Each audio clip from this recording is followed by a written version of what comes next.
Ora, a mensagem que da parte dele temos ouvido e vos anunciamos é esta: que Deus é luz e não há nele trevas nenhuma. Se dissermos que mantemos comunhão com ele e andarmos nas trevas, mentimos e não praticamos a verdade. Se, porém, andarmos na luz, como ele está na luz, mantemos comunhão uns com os outros, e o sangue de Jesus, seu Filho, nos purifica de todo pecado. Se dissermos que não temos pecado nenhum, a nós mesmos nos enganamos, e a verdade não está em nós. Se confessarmos os nossos pecados, ele é fiel e justo para nos perdoar os pecados e nos purificar de toda injustiça. Se dissermos que não temos cometido pecado, fazemo-lo mentiroso, e a sua palavra não está em nós. Meus irmãos, a mensagem de Jesus foi comunicada à igreja através dos apóstolos, aqueles 12 que Deus escolheu. Um se desviou e depois Matias entrou no grupo dos apóstolos. No versículo 5, ele está se referindo a isso. Ora, a mensagem que da parte dele quem? Jesus, temos ouvido e vos anunciamos é esta. Então, Jesus falou aos apóstolos e os apóstolos falaram à igreja. Foi aos apóstolos que primeiramente foi dada a missão de evangelizar e de fazer discípulos. O texto tão conhecido nosso de Mateus 28, ali aquela passagem, em primeiro momento, foi dada a esses homens.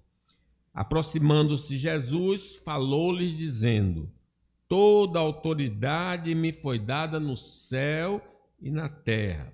Aí Jesus dirige-se a eles: ide, portanto, fazei discípulos de todas as nações, batizando-os em nome do Pai e do Filho e do Espírito Santo, ensinando-os a guardar todas as coisas que vos tenho ordenado. E eis que estou convosco todos os dias até a consumação dos séculos. Eles o fizeram pessoalmente e deixaram seus escritos, o Novo Testamento, para que a gente saiba quais foram as palavras de Cristo. Os apóstolos foram batizados com o Espírito Santo para cumprirem a missão dada pelo Senhor: ficar em Jerusalém até que do alto sejais revestidos de poder. E o próprio evangelista João diz que Jesus falou para eles: mas o Consolador, o Espírito Santo, a quem o Pai enviará em meu nome, esse vos ensinará todas as coisas e vos fará lembrar de tudo que eu vos tenho dito. Então, como é que eles puderam reproduzir o ensino de Cristo? Porque eles tinham a ajuda do Espírito Santo neles. Apesar de não sermos como os apóstolos de Cristo, a nós também foi confiada essa missão e fomos revestidos pelo poder do alto para anunciarmos e ensinarmos conforme as palavras apostólicas registradas nas Sagradas Escrituras. Então, ainda que não sejamos como eles inspirados, nós também fomos batizados com o Espírito Santo da promessa. Com que objetivo? Para o que nós temos aprendido dos apóstolos nas Escrituras, possamos passar para o vizinho, para o amigo, para o parente. Os apóstolos foram ensinados particularmente pelo Senhor Jesus. Eles viram os seus milagres e ouviram a sua mensagem. Eles não inventaram uma mensagem e nem escreveram algo de suas opiniões pessoais, mas foram instruídos pelo Espírito Santo o que deveriam falar e escrever. Logo, O que encontramos nas Escrituras do Novo Testamento são as palavras de Cristo para a igreja. O que é que Cristo falou? Nós encontramos em especial no Novo Testamento. Ou foi escrito por um apóstolo ou alguém ligada ao apóstolo. João Marcos, por exemplo, não era apóstolo, mas andava com Pedro. Lucas andava com Paulo e com os demais. Todos eles tinham uma relação. Não dá crédito, então, às palavras do Novo Testamento é semelhante ao casal no Éden, que não acreditou em Deus, mas deu ouvidos à serpente.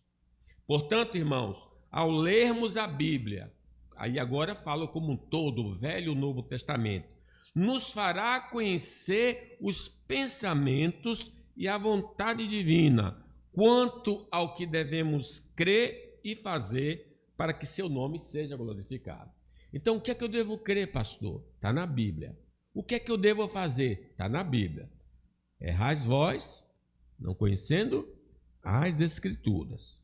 No ensino apostólico que nós estamos focando, ele ressalta, João, o apóstolo, que Deus é pura luz. Aí o versículo, parte do versículo, diz aí, que Deus é luz e não há nele trevas nenhuma. Deus é luz, símbolo de justiça, símbolo de verdade, símbolo de pureza, símbolo de paciência, símbolo de santidade. Isso significa que no Senhor, no nosso Deus, não existe injustiça, não existe maldade, não existe mentira e qualquer coisa que represente a ausência de luz. O nosso Deus é puro de olhos e não pode ver o mal. Deus, irmãos, é puro em seu caráter, nas suas palavras e nas suas obras. O Senhor não se associa com quem anda nas trevas morais e espirituais, mas ele tem comunhão, ele é amigo daquele que anda em santidade de vida. Segui a paz com todos e a santificação, sem a qual ninguém verá o Senhor. Nesta passagem que nós lemos, podemos averiguar se de fato somos amigos de Deus, se temos comunhão com Deus, se Deus se relaciona conosco. Por isso, o nosso tema será a autêntica comunhão com Deus. A palavra comunhão ali naquele tempo se referia a você participar de uma refeição. Você não convida um estranho para ir comer na sua casa, você convida um amigo. Então, a ideia aqui é, será que Deus nos convida para comer com Ele, de estar com Ele? A autêntica comunhão com Deus. Eu vou fazer duas afirmativas. A primeira, preste atenção, se vivermos no pecado, não temos comunhão com Deus. Não é um acidente. Infelizmente, nós cometemos pecado. E o texto vai dizer isso. Mas se a minha vida continuamente é viver pecando, não temos a comunhão com Deus. Vamos ler então aí os versículos 6 e 7. Não está passando, né? Passou? Aí, vamos lá. Se dissermos que mantemos comunhão com Ele, Deus, e andarmos nas trevas, mentimos e não praticamos a verdade. Se, porém, andarmos na luz, como Ele está na luz, mantemos comunhão uns com os outros, e o sangue de Jesus, seu Filho, nos purifica de todo pecado. Se afirmarmos que Jesus é nosso Salvador, que Deus é nosso Pai e que o Espírito Santo habita em nós, mas crermos em doutrinas contrárias à palavra do Senhor e vivermos contrário aos mandamentos de Deus, nossa profissão de fé, o que nós falamos, é falsa. Não somos crentes verdadeiros, mesmo sendo membros de uma igreja evangélica ou não. Eu posso, quem tem boca fala o que quer, né? Mas é a vida, a maneira, o que ele crê e o que ele faz é que vai determinar. João diz aí, já na sua epístola, capítulo 2, versículo 9, diz: aquele que diz, profissão de fé, está na luz e odeia seu irmão, até agora está nas trevas. Aquele que ama seu irmão permanece na luz e nele não há tropeço. Então ele mostra claramente que quem tem ódio no coração, ainda que diga que se relacione com Deus, não se relaciona com Deus, porque Deus é amor e não pode haver esse tipo de união. Nós fomos resgatados pelo Senhor para podermos amar o próximo como a nós mesmos. Se isso não é realidade em nossa vida, depois de algum tempo andando com Cristo, é claro que isso não acontece da noite para o dia, você aceita o Senhor Jesus Cristo e amanhã você está amando todo mundo, não. Mas depois de um determinado tempo, andando com o Senhor, lendo a Bíblia, a nossa vida não mudou, aí tem algo errado. Se isso não é realidade em nossa vida, depois de algum tempo andando com Cristo, nossa declaração de comunhão com Deus não se sustenta. O apóstolo Pedro nos diz que nós somos geração eleita, sacerdócio real, nação santa, povo de propriedade exclusiva de Deus, para anunciar as grandezas de Deus que nos chamou das trevas para a sua maravilhosa luz. Muitos irmãos que estão nas igrejas, no dia do juízo, no dia em que todos nós estaremos na presença de Deus, poderemos ser condenados, mesmo tendo cumprido atos religiosos como este aqui, vindo à igreja, cantar louvores, fazer orações, entregar dízimo, oferta. Essas coisas poderão, mesmo que ordenadas por Deus, nós podemos ficar decepcionados. Jesus falou com muita clareza: muitos naquele dia hão de dizer-me, então lá, está na presença do Senhor: Senhor, porventura não temos nós profetizado em teu nome? Não falamos do Evangelho? Em teu nome não expelimos demônios, não ajudamos pessoas em perigo? Em teu nome não fizemos muitos milagres, não ajudamos o próximo? Então lhes direi explicitamente: nunca vos conheci, apartai-vos de mim, os que praticais a iniquidade. Ele fazia obras de luz, mas andava na escuridão. Por isso não poderá entrar no paraíso celestial. Tomemos então cuidado, em especial com os pecados da língua, porque esses versículos chamam a atenção de que a pessoa peca com os lábios, diz o mandamento: não dirás falso testemunho. Vamos repetir os 6 então? Se dissermos a boca que mantemos comunhão com Ele e andarmos nas trevas, mentimos e não praticamos. Mentir é a distorção intencional da verdade. A mentira, em suas diversas formas, como invenção, omissão ou exagero, é vista como um ato que se opõe à virtude da honestidade e da justiça. A mentira, irmãos, vem do diabo. Ele é chamado do pai da mentira. Mas a verdade vem sempre do Senhor, porque ele diz: eu sou o caminho, a verdade e a vida. Quem declara amar a Deus e vive mentindo, volta a frisar, infelizmente, como Abraão, nós mentimos, né? Lembra de Abraão? Que ele pediu passar a Sara, minta, diga que é minha irmã, não diga que é minha esposa, para que eu não morra, né? Ele cometeu esse deslize. Mas viver mentindo é sempre. Vivendo mentindo não é um crente verdadeiro. Quem vive mentindo não é um crente verdadeiro. Provérbios. Os lábios mentirosos são abomináveis ao Senhor. Deus detesta uma pessoa mentirosa. Mas os que agem fielmente, falam a verdade, são o seu prazer. Deus tem prazer no homem que fala a verdade e tem desprezo pelo homem que anda mentindo. Por exemplo, não pequemos através da calúnia, que é uma maneira de falar coisas erradas. A calúnia, por exemplo, é uma acusação falsa que visa prejudicar o próximo.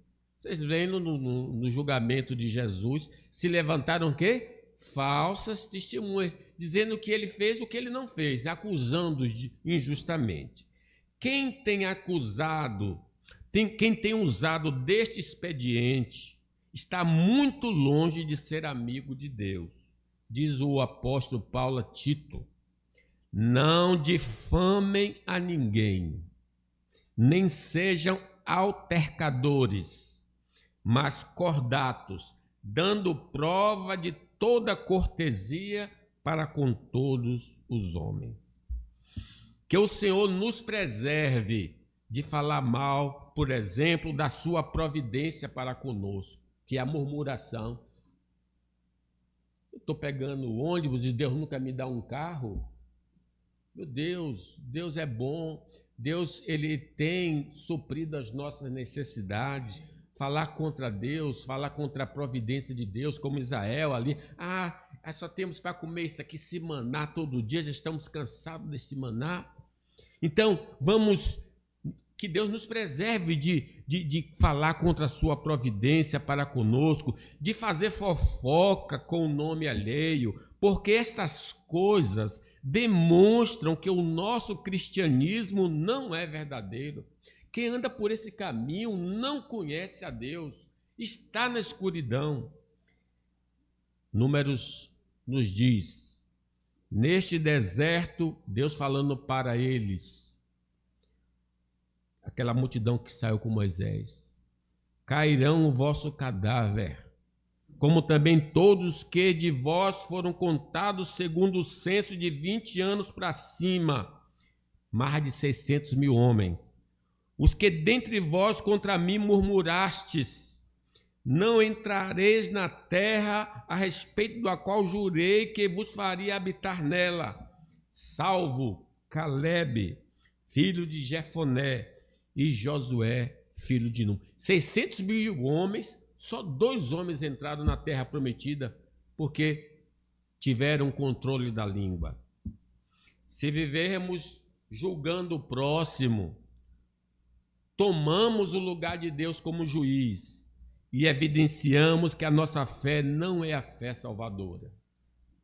Poderia mencionar também um fato de nos gabarmos diante dos outros de nossas virtudes e feitos, e o de jogar a praga naqueles que não concordam conosco.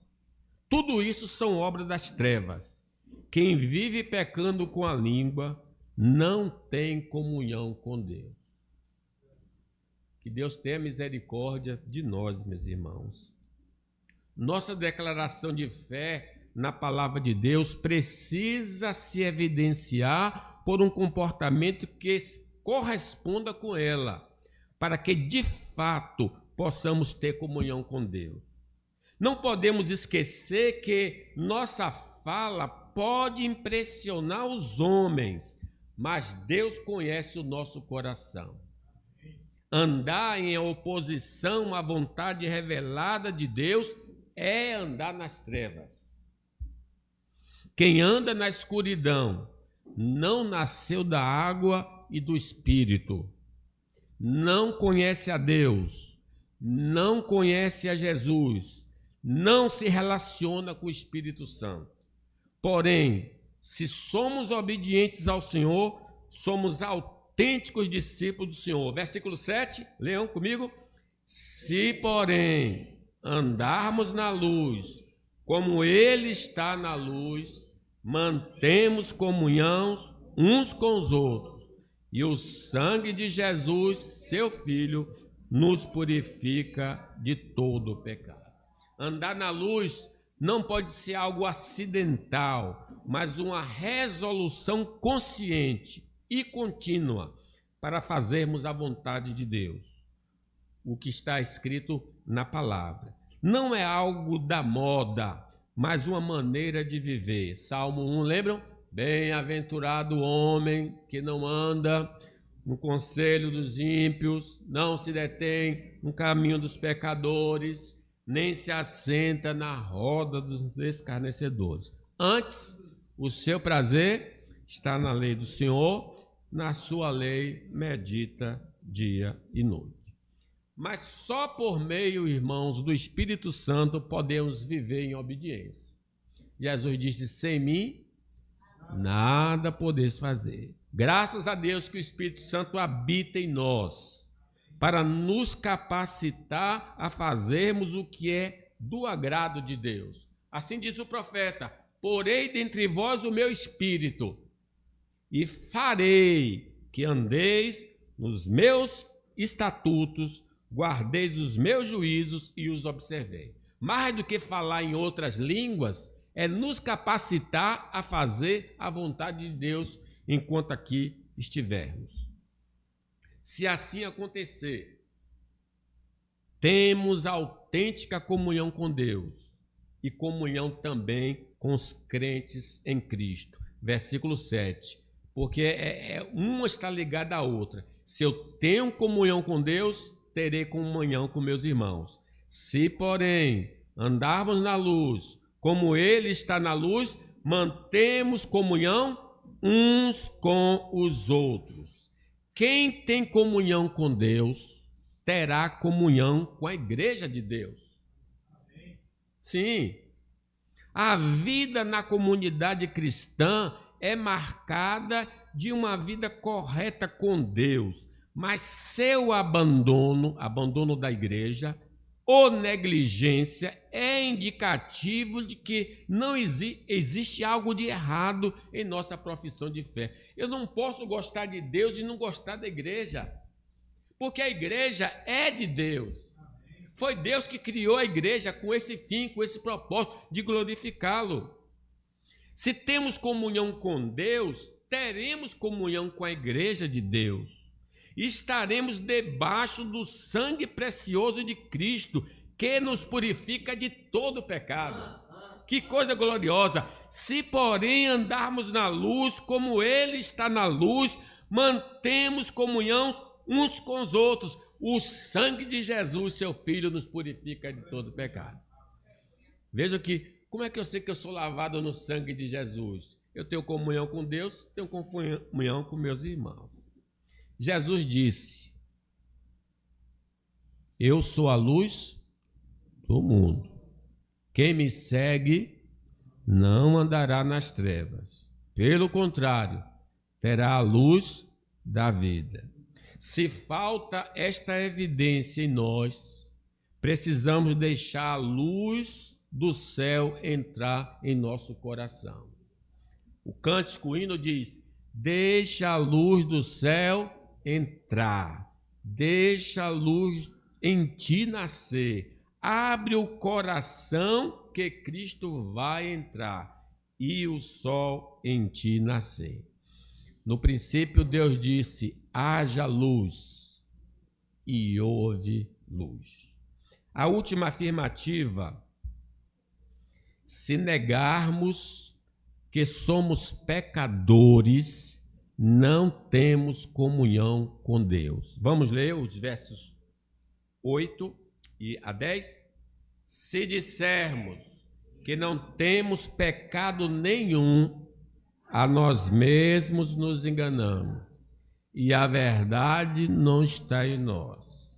se confessarmos os nossos pecados, Ele é fiel e justo para nos perdoar os pecados e nos purificar.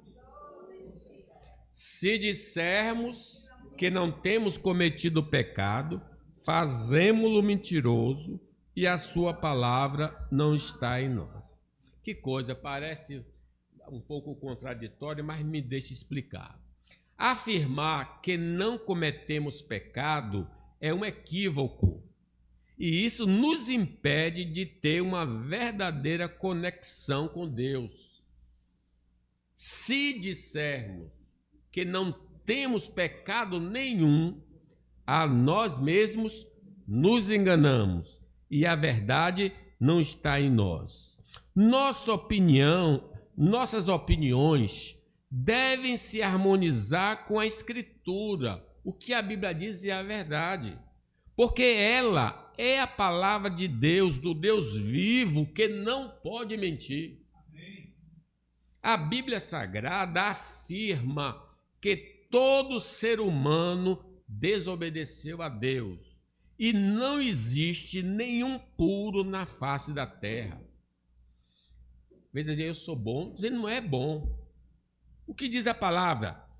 Que se conclui, temos nós qualquer vantagem? E se referindo aos judeus. Não, de forma nenhuma, pois já temos demonstrado que todos, judeus, gregos, estão debaixo do pecado. Como está escrito, não há justo, nenhum sequer. Não há quem entenda, não há quem busque a Deus. Todos se extraviaram, a uma se fizeram inúteis. Não há quem faça o bem, não há nenhum sequer.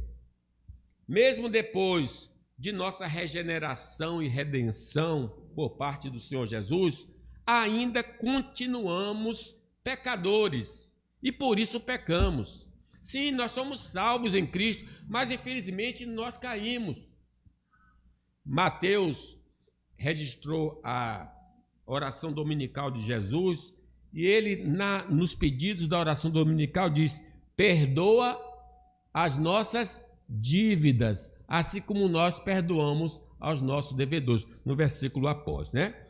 Existem vários registros de homens santos nas Escrituras que pecaram contra o Senhor. Adão, que não tinha pecado, comeu do fruto proibido. Noé, que foi salvo por Deus do dilúvio, pecou se embriagando. Abraão, o pai da fé, deu falso testemunho, dizendo que Sara era sua irmã, para não ser morto. E este foi o mesmo pecado do seu filho Isaque perante os filisteus. Jacó se omitiu em repreender seus filhos por terem matado toda uma cidade. Davi adulterou e matou o marido da mulher para tê-la como esposa. Salomão adorou ídolos. Esses registros demonstram que não existe na face da terra homem que não peque contra Deus. Por isso, afirmar que não pecamos contradiz as palavras do Senhor. Eclesiastes diz: na verdade, não há homem justo sobre a terra que faça o bem e nunca peque. Segunda Crônicas diz: quando pecarem contra ti, pois não há homem que não peque, e tu te indignares contra eles e os entregares diante do inimigo, para que os que cativarem os levem em cativeiro para alguma terra remota ou vizinha. Além disso, irmãos, além da experiência bíblica, do registro bíblico, que homens santos infelizmente pecaram, nós temos a nossa própria experiência. Porque quando uma mulher trazida por fariseus foi pega em adultério, os homens queriam que Jesus desse uma opinião. Moisés diz que ela deve ser apedrejada. O que é que o Senhor responde? Como ele se insistisse, Jesus disse assim: quem não tiver pecado, atire a primeira pedra. E diz que desde os mais velhos aos mais moços, todos se retiraram, que foram atingidos na consciência pelos seus erros. Então, ao negarmos a existência de desobediência ao Senhor em nossa vida, tornamos a palavra do Senhor mentirosa. Negamos nossa comunhão com Ele e estamos chamando de mentiroso. Versículo 10. Se eu digo que eu não tenho um pecado, eu estou dizendo que Deus é mentiroso, que a sua palavra é mentirosa. Versículo 10, leamos. Se dissermos que não temos cometido pecado, fazemo-lo mentiroso e a sua palavra não está em nós. Afirmar que não pecamos também será um grande empecilho para sermos perdoados e libertos do pecado, porque não veremos a necessidade de um Salvador. Se eu não peco, eu também não preciso ser salvo. Eu estou bem.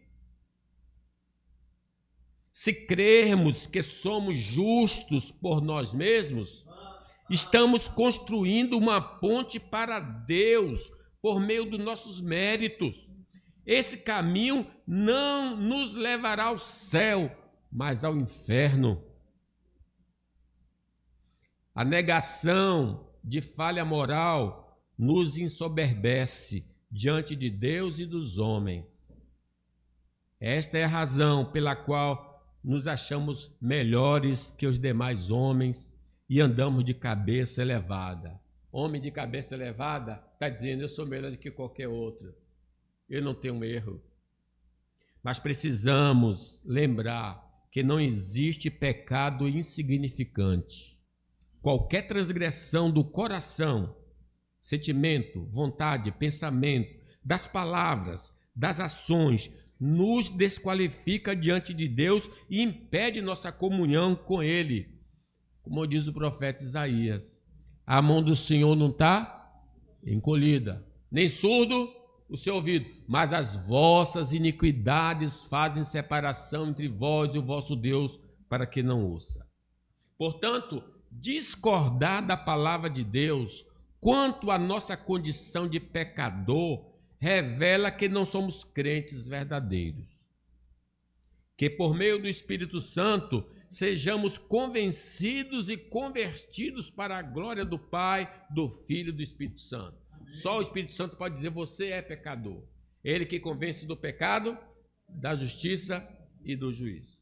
Mas, se admitirmos que somos pecadores e que acidentalmente pecamos, porque quem vive no pecado não conhece a Deus, podemos lhe fazer confissões de pecado. Versículo 9. Eu pequei, sou um crente, pequei. O que é que eu devo fazer? Versículo 9. Se confessarmos os nossos pecados, Ele é fiel e justo para nos perdoar os pecados e nos purificar de toda injustiça. Se pedirmos perdão ao Senhor, seremos por Ele perdoados. Que coisa maravilhosa. Essa confissão deve ser sincera, como foi a de Davi.